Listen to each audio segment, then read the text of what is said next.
Olá, meu nome é Leonardo Peixoto, esse é o canal da Convergência Produtora e esse é mais um episódio da websérie O que eu aprendi com a minha dissertação de mestrado.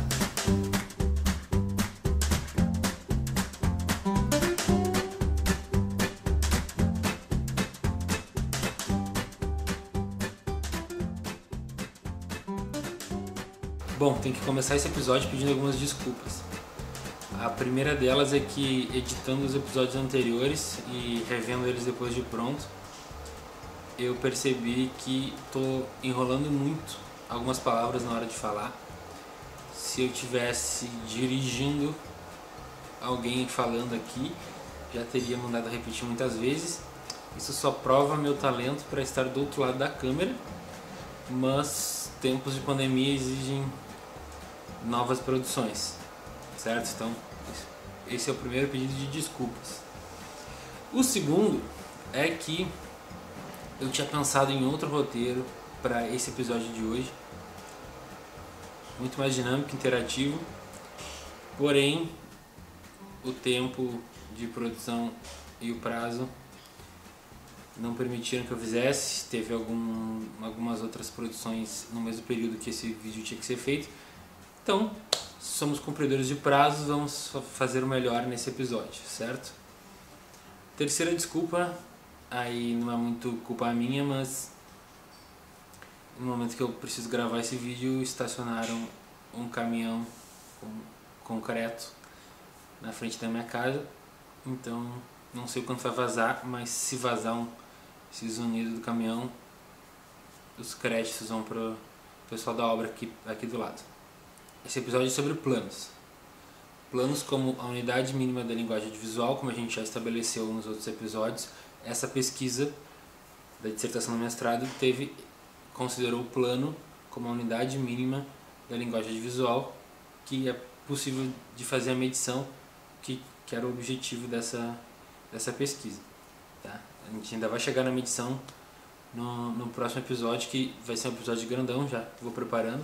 Esse aqui vai ser um pouquinho menor que o segundo, e o próximo vai ser grande, vai ser quase que uma aula para conseguir falar para vocês todo esse caminho da pesquisa até as conclusões. Então, vou usar aqui, ao invés do roteiro que eu não consegui fazer, uma apresentação de slides que eu uso em algumas oficinas que eu dou, e fui comentando elas como eu sempre faço, e espero que fique bem exemplificado, bem especificado as classificações dos planos, que é o tema desse episódio.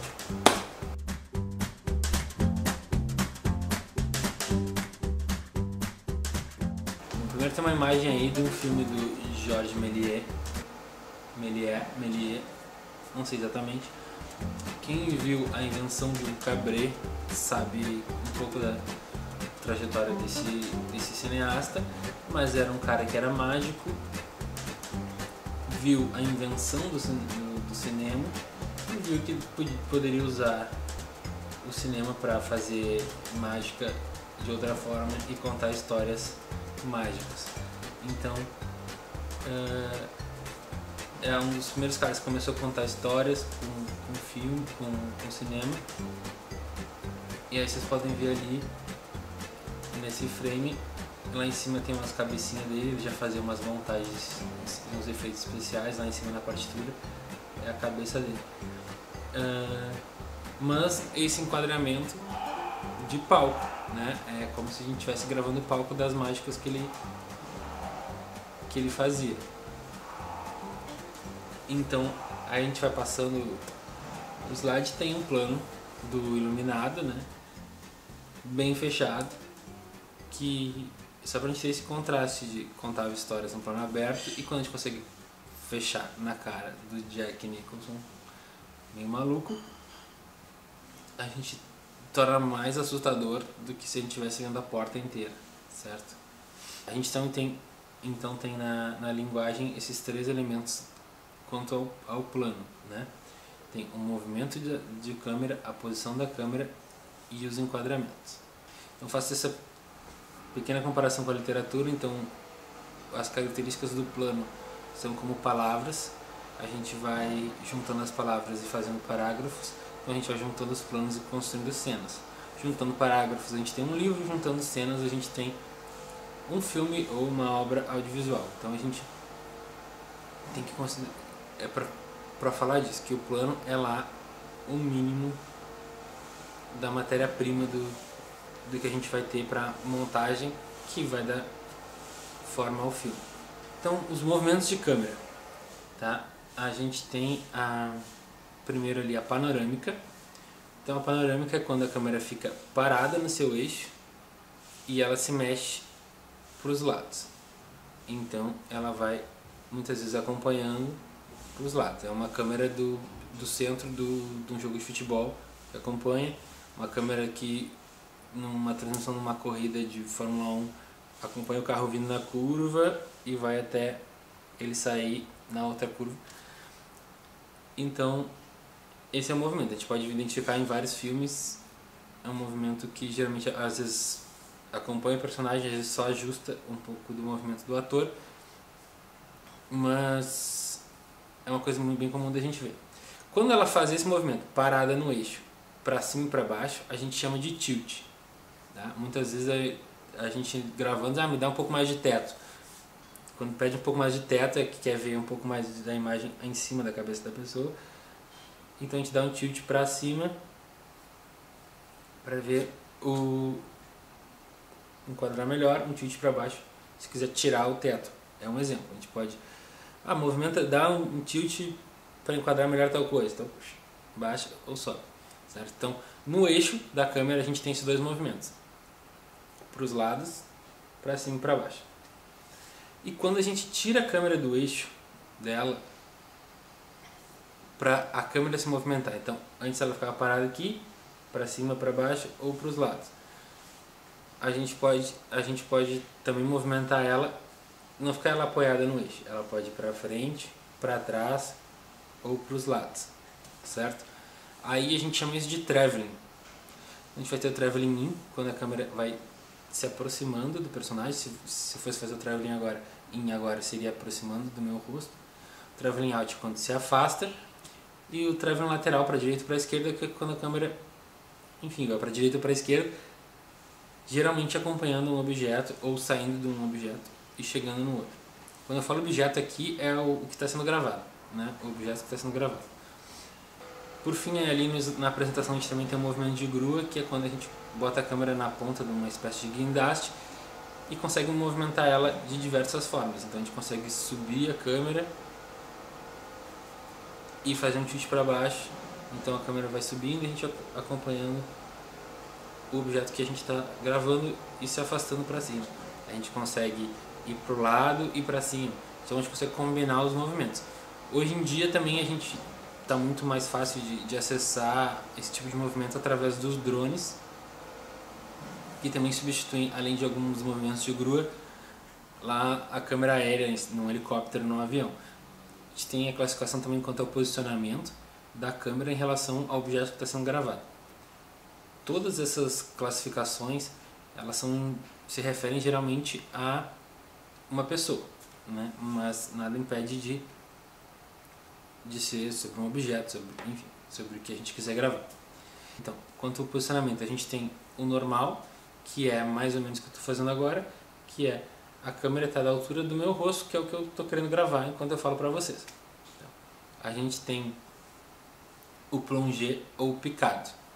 Plongé é mergulho em francês, picado é o mergulho em espanhol, que é quando a gente então grava de cima o objeto que a gente está querendo gravar, como se estivesse mergulhar nele, né? Então, gravou de cima é um plongé ou picado. O contrário do plongé ou do picado é o contra-plongé ou contra-picado, é quando a gente vê as coisas de baixo para cima. Algumas observações quanto à altura, né? A gente geralmente quando grava de cima ou de baixo a gente quer aumentar ou diminuir o personagem, tanto como ilusão de ótica, né?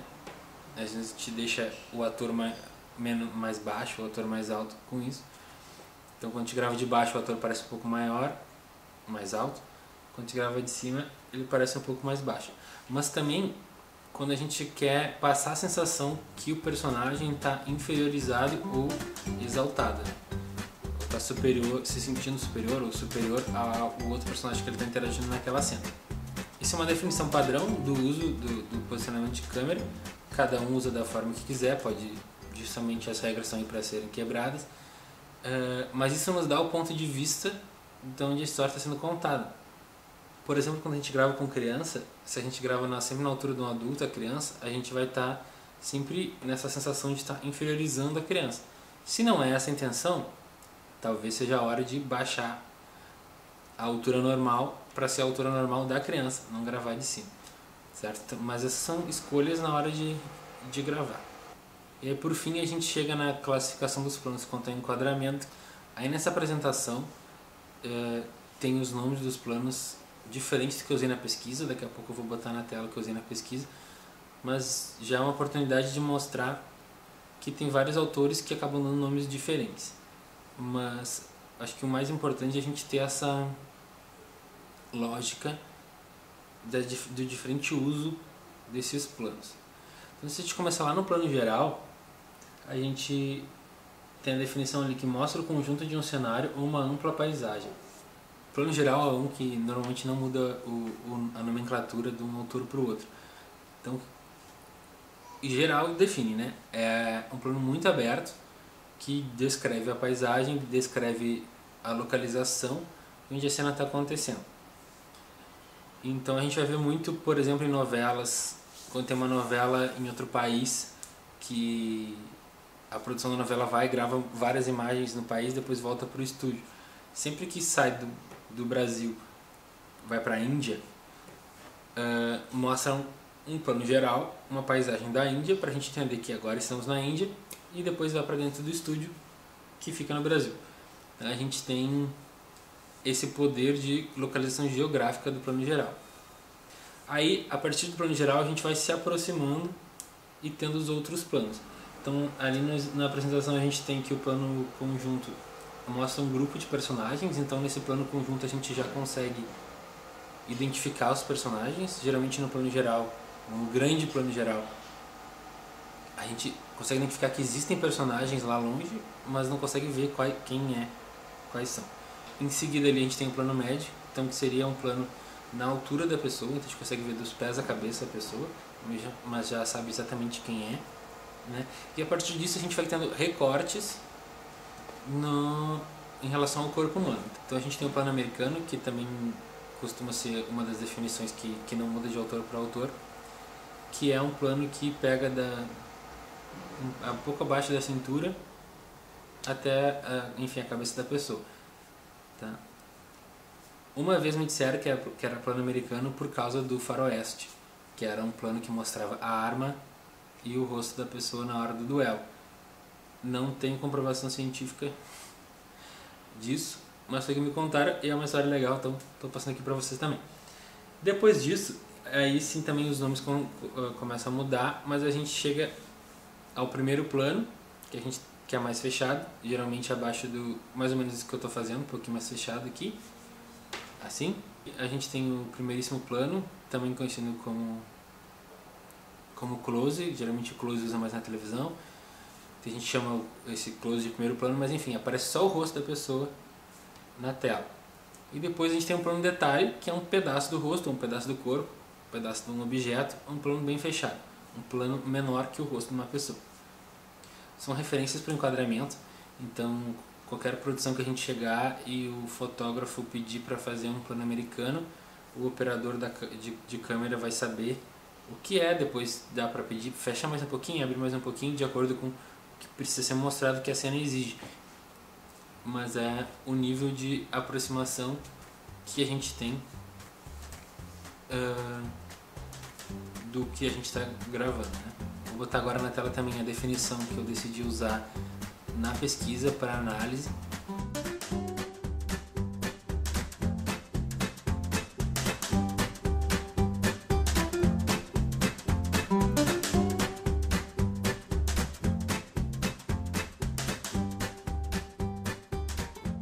Então, a intenção de medir esse uso da linguagem visual, eu dei números para esses enquadramentos de 1 a 6, que então é o plano detalhe, 6 é o plano geral sem deixar de anotar, de registrar as outras classificações do plano.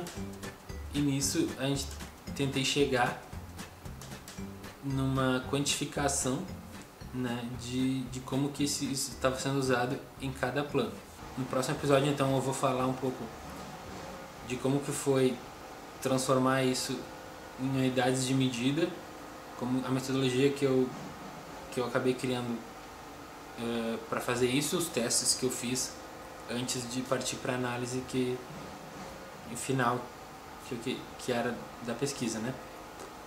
Os testes que eu fiz antes de partir para a análise final, como que eu escolhi quais obras seriam analisadas por período histórico, por contexto de produção, e por fim, claro, quais resultados que eu cheguei e como que com esses resultados foram analisados tendo em vista a posição do espectador que eu comentei no episódio anterior. Enfim, falar um pouco do processo todo da pesquisa, das escolhas que foram sendo feitas, dos resultados que eu encontrei e do que pode ser feito ainda nessa linha. Então espero vocês no próximo episódio. Esse tempo de pandemia, vão se proteger, vão ficar em casa o máximo possível. Quando precisar sair, vamos usar máscara. Todo mundo se cuidando. E até mais.